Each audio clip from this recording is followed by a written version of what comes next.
From the shadows of the underground to the center of the conversation.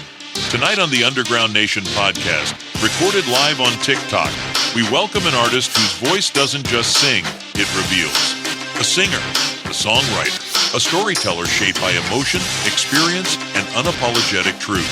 Her sound blends soul, R&B, and raw vulnerability, creating music that feels less like entertainment and more like confession.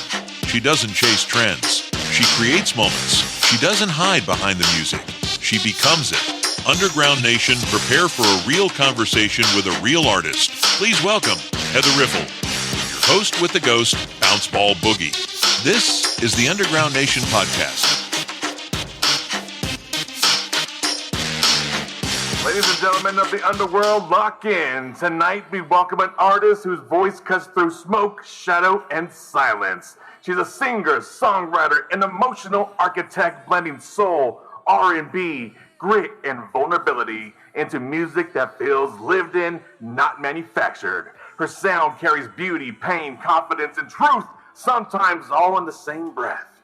From raw originals to haunting reinterpretations, she's built her art by feeling fearless with her feelings and honest with her scars. Underground Nation, tap in and lean forward because this is not just a performance, this is a conversation. So please welcome to the Underground Nation podcast, Miss Heather Riffel. You got that in there. Look at that, got the extra claps going, that's what's up. Right on. Yo, so I came across your page like a week or so ago. When did you realize music wasn't just something you loved, but something you needed to do? Because I could definitely see there's passion behind everything you're doing with your music. Yeah, well, honestly, it started at a young age. Okay, when I was in second grade, I taught myself how to sing, and it became like my therapy from dealing with just like a really hard childhood. So I would just like spend time in my room and just like sing songs to calm myself down. And then that just became like what I've always dreamed of doing. Like I've always had a dream of being like a pop star, and like, I don't know, it just made sense. Like I would try other things, but the only thing I cared about in school was like the arts and the music and creating. And so then when I went through like a really tough breakup, I just learned how to like pour in all my emotions through like journaling and writing and spoken word. Right. Because most of my middle college became like a very big on spoken word. And so that's kind of like where I understood, oh, I might have something that like, this might be something that I can do. And so now we're here. Yeah, that's what's up. So you kind of like, just kind of fell into it, just kind of looking for an outlet. And I've just been doing it ever since. Stefano, what's up? Just looking for an outlet. That's what's up. When I listen to your music, I mean, your voice carries emotion before lyrics even land. How much of that is instinct versus intention?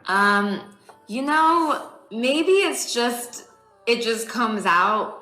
It's weird because when I sing, I don't really feel that, but I think it's hard. I'm learning. Well, I don't know, like, to me, like, I'm always feeling like maybe I can add more emotion, but I guess it just comes out naturally. Yeah, so, I guess so. I'm like, dang. Yeah, because to me, I really feel like I could add more. And so when, like, I'm singing, like, performing live, I really feel connected when I'm closing my eyes and singing, because then it feels like it's for me. Right.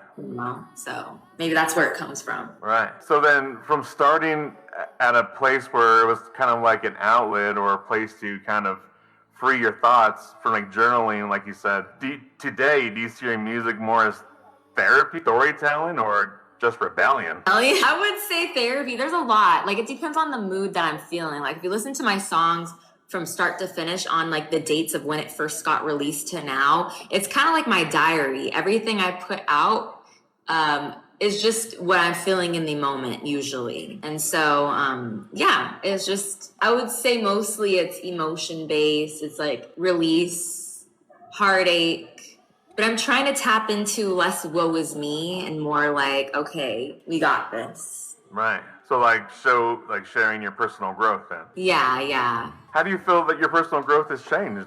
Like the way you write compared to earlier work? Hi, Sasha. Sorry, you said, how does my personal growth change from... Yeah, you were saying you were kind of like sharing your personal growth, but how do you feel your personal growth has changed the way you write today compared to your earlier work? Sorry, by the way. Hi, Sasha. Appreciate you for the heart me. Sorry, people are coming in. This is my first time doing an interview on here, so I'm like, okay, I gotta engage, but also engage with you. I think now I'm learning to just put out music that I'm really proud of. I think before I was just working on so much stuff. It became released, and then I started just like, because I got picked up from a manager company when I first started during COVID. Okay, what's up? Yeah, at the time, I'm independent now, but like I was learning how to work with producers and like put out music videos and like mix and master songs, stuff that I didn't really know how to do on my own. And then I became kind of chasing this wheel, which I feel like a lot of people do as musicians. They'll chase this hamster wheel of like, gotta get a song out, gotta get a hit song out, da da da da. And so you're constantly like putting out song after song after song. And sometimes it doesn't become, like usually when you put out a song, it's like your baby, you know what I mean? You're taking good care of it, you're releasing it, there's a lot of love and attention with it. But when you're constantly just chasing that hamster wheel, I don't feel like you're really focusing on like what's really special to you. So now I'm just being very picky on what I'm releasing, and I'm making sure every single thing I release, I'm super proud of and I want to stand by. That is like better than me. Because I used to work on like 2 albums at a time, and I'm like, what am I doing? At a time? Yeah, at a time. I was working on like 16 songs. Oh my gosh. And so I felt like everything was like, half, I don't know if I can cuss on here, but like half booty, you know what I mean? Giving half of how it could be. So my last song I released, I feel like I really put my all into it. So yeah. So by putting your all into it, can you walk us through like what your creative process is, or where does a song usually begin for you? Yeah, so there's oh my goodness. Okay, so just responding to some comments here. Yeah, go ahead. Also, guys, if you guys can share out the live for me, it would be amazing, because it's kind of hard for me to share out the live while I'm also answering questions. So that would be amazing if you guys feel obliged to do so. But I think with me starting out songs now, it depends. Like sometimes a melody will come in my head and I'll just like write to it, or I might just write a poem first and then just try it that way. Or maybe I'll look on YouTube and just find like a beat I'm really vibing with and just flow. So it kind of depends on how I'm feeling. Lately, it's just been like, oh, I like this melody I'm hearing. And I'll write a few things here and then I'll write a few things there. And then eventually I'll just wake up one day, which is weird because I'll get songs coming to me at the weirdest times. Like I'll be in the elevator and I'm like, oh my gosh, this is so good. And it won't leave my mind until I put it out on something. So like I'll voice memo it and then I'll just come back to it later on and then it'll all come together. You know what I mean? Yeah. With doing that, has there ever been a song like you were scared to release?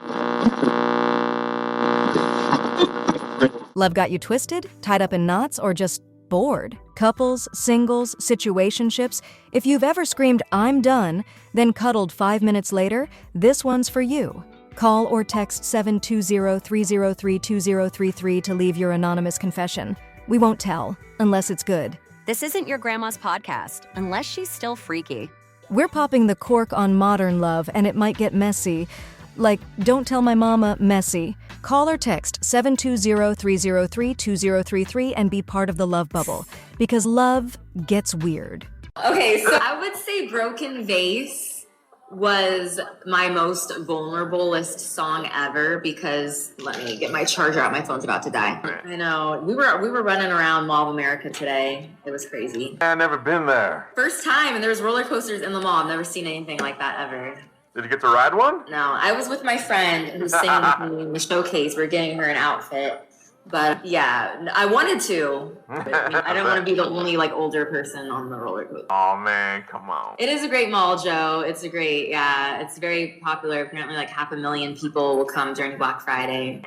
Yeah, and like the Prince of Dubai will come and like rent out the whole mall just to shop there. The Prince of Dubai? Yeah. Dang, there must be some cool shit in there. I mean, cool stuff in there. Well, so I would say Broken Vase was the most vulnerable song I released, because it was like me talking about losing my virginity. And I'm not going to lie, like, I feel like it was very unrelatable when I was writing it, because I grew up in like a very conservative Christian household.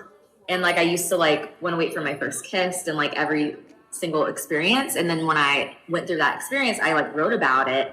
And to me, it was like the most vulnerable song I wrote, because I feel like my identity was revolving that. And when that didn't exist, I felt like I didn't know who I was. So I wrote out how I felt to just like release, you know what I mean? And so when I put it out, I wasn't sure how people would relate to it, but apparently people did, which was nice, because, yeah. So that was like... For sure. Yeah. So what overall, what's been harder through your journey of developing your sound and music? Is it more finding your sound or protecting it? I think the most important thing is finding your sound, because I think there's different ways that I feel musicians will express themselves. They'll usually either express just by themselves alone and not put out music and just work until they feel like they're ready, or they'll release kind of like how I did, like during 2020, I put out my first song, and even though it's my most biggest song, I think vocally I could have sung that so much better. I was off timing, but everyone is obsessed with that song. So I feel like I'm growing with like my supporters by putting myself out there. So yeah, I think that there's different ways, but I definitely feel like you're always discovering who you are, because you put out a song. So I'm trying to explain this in the way it makes sense, but like in the moments that you're in, you'll put out music, and that's who you were. And then maybe a year from now, you're not that person anymore. So you're always changing and evolving. So I feel like you're always chasing like that new version of who you are. You know what I mean? Yeah, absolutely. Coming from the Christian-based household you mentioned, is your family supportive on your evolution? Oh, well, my mom, she definitely has a little bit of a hard time with my tattoos and piercings, but she is still very supportive. She's always like watching my videos in the morning and stuff. And, I'm still a Christian. I'm just not like how I used to be, I would say. I think it was giving a lot more culty vibes than, relationship. Sure. You know what I mean? Absolutely.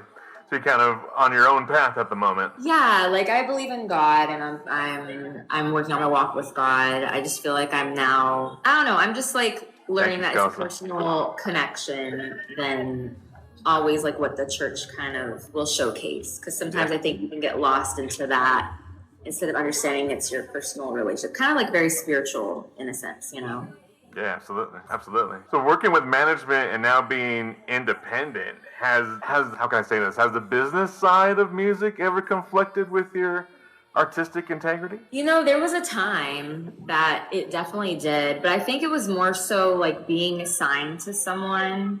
I feel like there was a lot of like in this company I was in, it was very like sing different, put out a hit song. It was a lot of controlling like the way that they wanted me to go. You know what I mean? And I feel I learned when you want something so bad, people take advantage of that. So you have to really know yourself as an artist, or else you'll get sucked into things where people will be like, oh yeah, you want this? Like, I'll give it to you, but you got to do this. You got to give me this. You got to pay this. And that's kind of what I was in.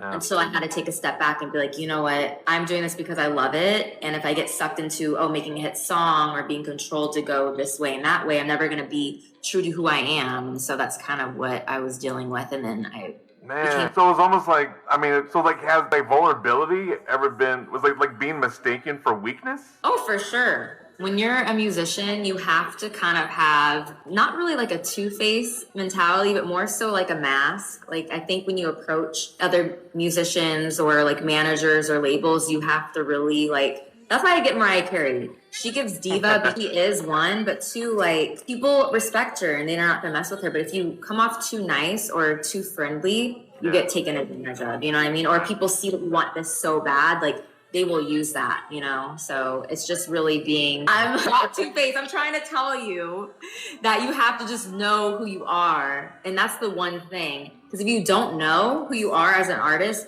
you'll get sucked into like all the bad stuff that people be doing, Yeah, absolutely. Yeah.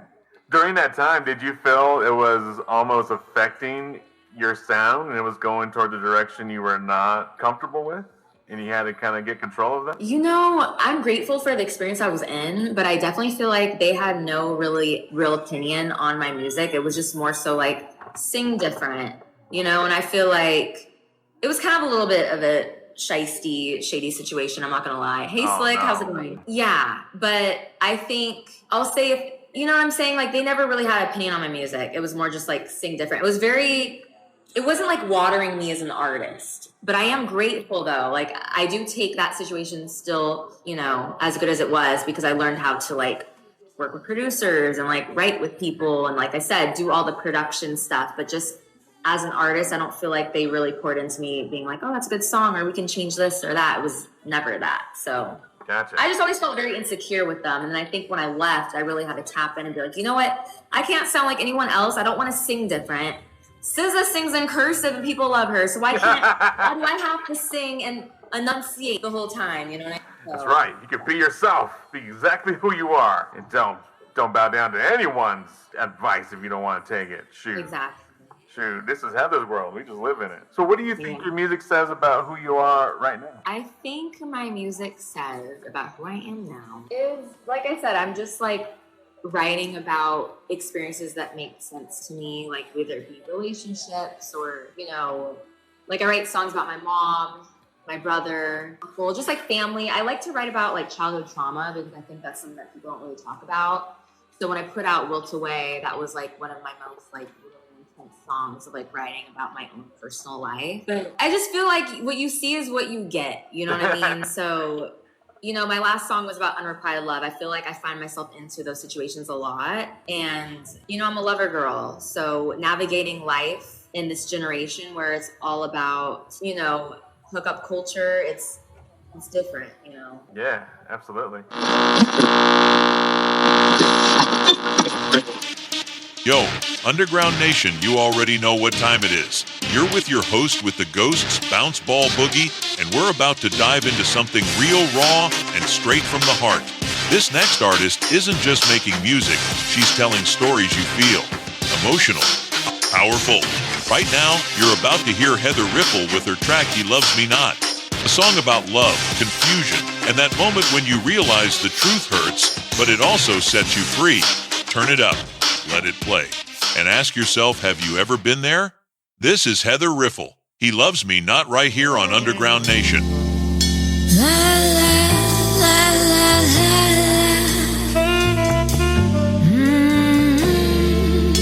La, la, la.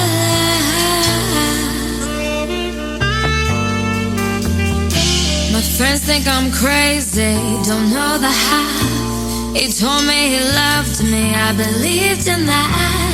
All your actions lately, just like the past. You love me, you hate me, no time for that. I crawl back, I do. Ooh, I don't know why, I still try. I run back to you. I gotta fly, I pull it by the pedal. He loves me not. I could never settle, I could never go for that. If you show me love, I'ma show it back. He loves me, he loves me not. He loves me, he loves me not. He gave me all he's got. He hates me, he breaks my heart. How do I know that this is real? And you're not here just for thrills. How can I trust you with my soul? He loves me not, he loves me not. Whoa.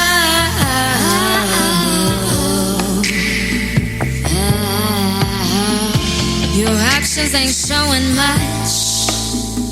Lately you ain't been showing up.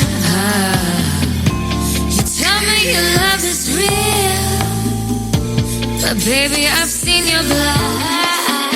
How do I know that this is real? And you're not here just for thrills.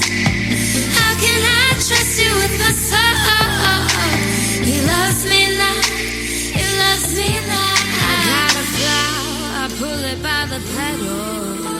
He loves me not. I could never say. When you make those songs that are kind of family based around trauma, did your family take notice and did they respond in any kind of way? Did it spark conversations that should have may have been overdue? There was a lot of like tears, and you know, it's hard because my family's weird. Like we've gone through a lot together, but we don't talk about it. You know what I mean? It's kind of like, okay, we know the elephant in the room, but we're just gonna like, okay, yeah, that sucks. Yeah.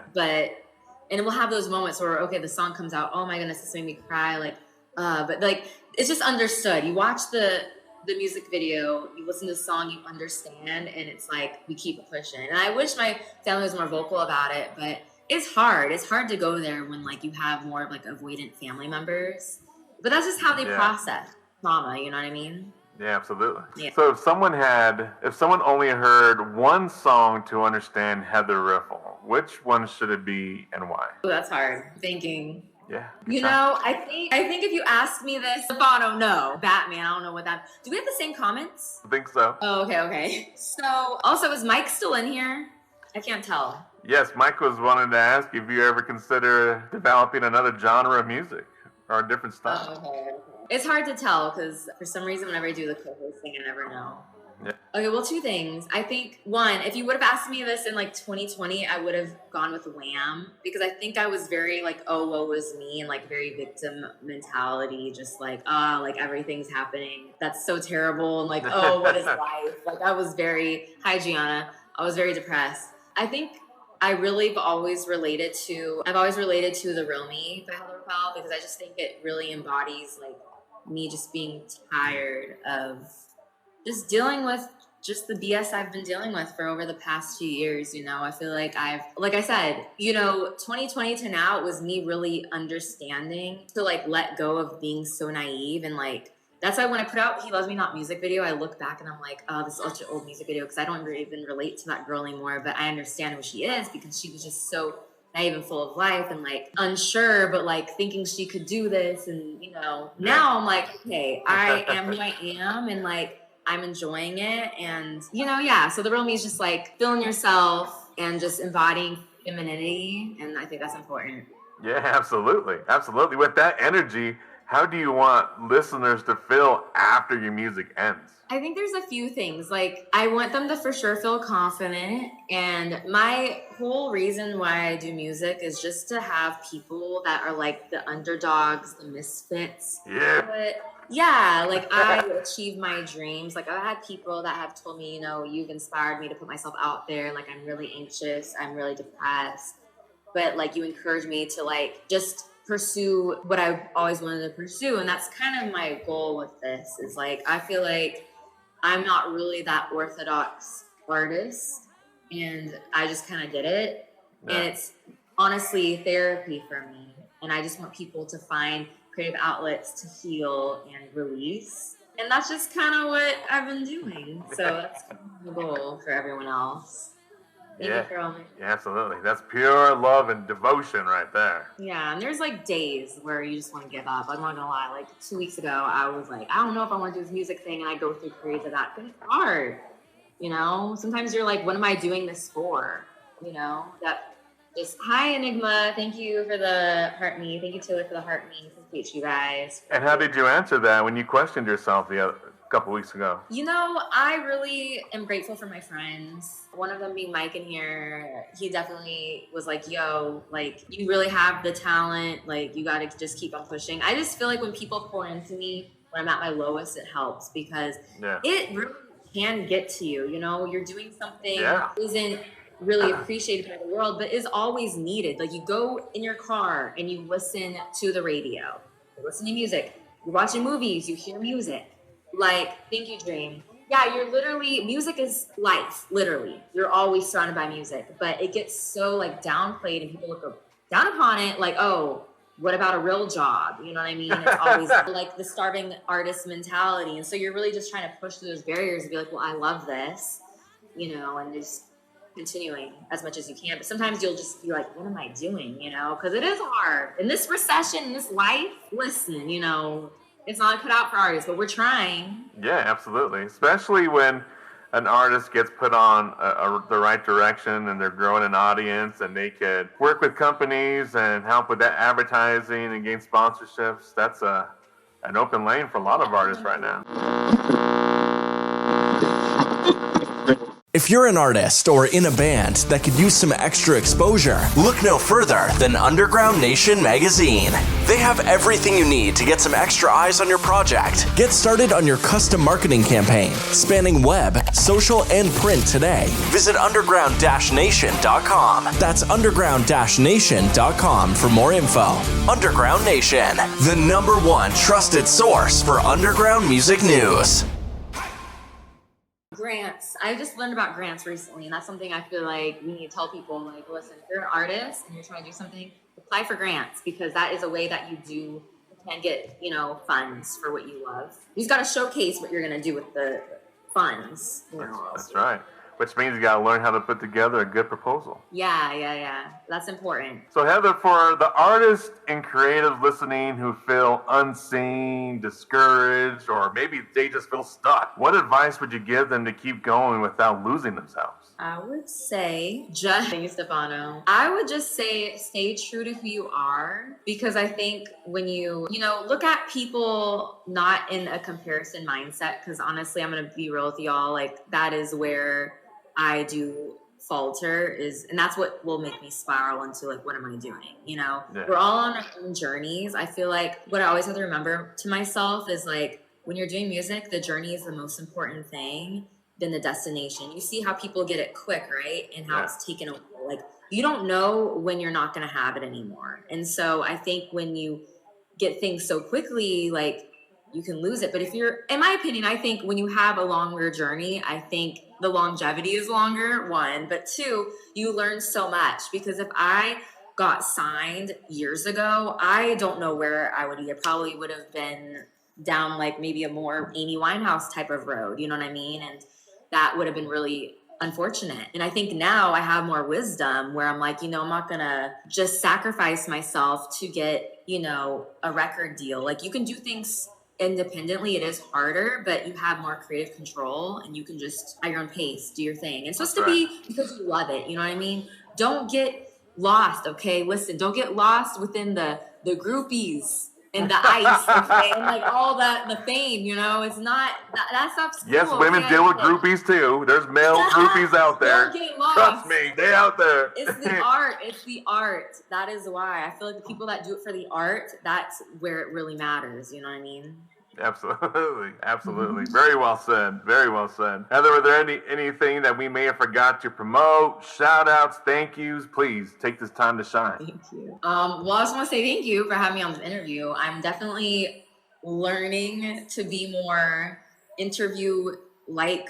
I don't know the word. Like, I'm awkward. Okay, guys, I'm very socially awkward. I am trying to put myself out there more. Really? I wouldn't even guess if you didn't say that. Really? I'm just... Thank you. Thank you. But, I just want to say thank you to all of y'all. Hi, JV. What's up? Just for supporting me. You know what I mean? Like, you guys don't have to hop on my live and, like, hang out or say hi or also, like, gifting me things. I appreciate it, And so I'm very grateful for all of you, because I will say, weirdly enough, TikTok has freaking dubstep songs we used to do. But yeah, it's just been nice to have your guys' support. But I would say, like, TikTok has definitely in ways changed my life for the better, because, I came out of, like, a really bad, like, hardship relationship last year, and it was really tough to put myself back in music. And being on TikTok, I slowly was able to, like, regain the confidence in myself.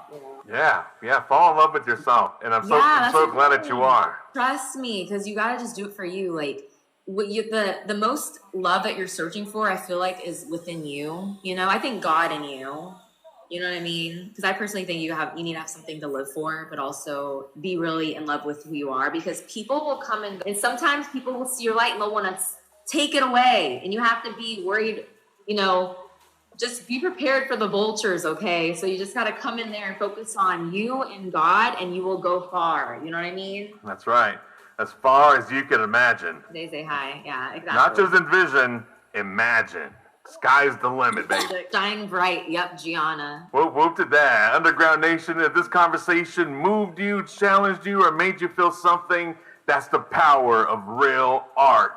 So make sure that you like, follow, and subscribe to Heather Riffel here on TikTok, social, and streaming platforms. Support the artists who tell the truth. And don't forget to tap in with us over at underground-nation.com for everything moving and shaking in the underworld. And be on the lookout for the new issue of Underground Nation magazine dropping next week for Christmas, coming straight to your world from the underworld. I'm your host with the ghost, Bounce Ball Boogie. And until next time, stay loud, stay real, and stay underground.